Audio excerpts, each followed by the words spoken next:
Police ফাঁড়িতে নির্যাতন করে রায়হান হত্যায় এসআই আকবর এখন রিমান্ডে।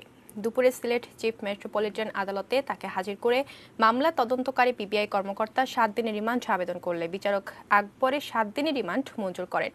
সিলেট থেকে সজল ছত্রী রিপোর্ট। গত 10 অক্টোবর রাতে সিলেটের বন্দরবাজার পুলিশ ফাঁড়িতে ধরে এনে টাকার জন্য তরুণ রায়হানকে পিটিয়ে মেরে ফেলা এই সেই ফাঁড়ি ইনচার্জ আকবর হোসেন ভূঁইয়া। পদে এসআই হলেও ফাঁড়ির মাধ্যমে চাঁদাবাজি আর ঊর্ধ্বতনদের প্রশ্রয়ের কারণে নামের মতোই বাদশাহী জীবন ছিল তার।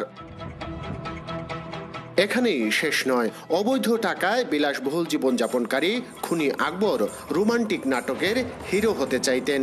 ইচ্ছে আছে দেশের ভালো রোমান্টিক নাটকের হিরো হব। পুলিশ ফাঁড়িতে টাকার জন্য পিটিয়ে তরুণ হত্যার পর ভারতে পালিয়ে গেলেও শেষ রক্ষা হয়নি আকবরের। 28 দিন পর খাসিয়া সম্প্রদায়ের লোকজন তাকে আটক করলে জোর হাতে প্রাণ ভিক্ষা চান তিনি।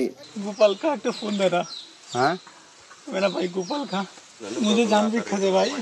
तो चुप था अब कल की याद है। আমার এক সিনিয়র অফিসার বলছিল তুমি আপাতত চলে যাও, কদিন পরে আইসো, 2 মাস পরে মোটামুটি এটা ঠান্ডা হয়ে যাবে।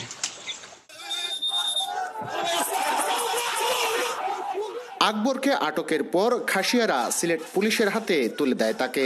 মঙ্গলবার দুপুরে আদালতের মাধ্যমে তাকে রিমান্ডে নেয় রায়হান হত্যা মামলার তদন্তকারী সংস্থা পিবিআই। আকবরকে এজলাসে উঠালাম, কোর্টে নিয়ে আসলাম। তো বিজ্ঞ আমাদের ম্যাজিস্ট্রেট জজ উনি 7 দিনের রিমান্ড। আসলে আকবর এই মামলার প্রধান সন্দেহভাজন আসামি। সম্পূর্ণ মামলাটা তাকে ঘিরে তাকে আবর্তিত হবে, সেটা মাথায় রেখে আমরা মামলা তদন্ত এগিয়ে নিয়ে যাব। সজল ছত্রী, এটিএন নিউজ, সিলেট।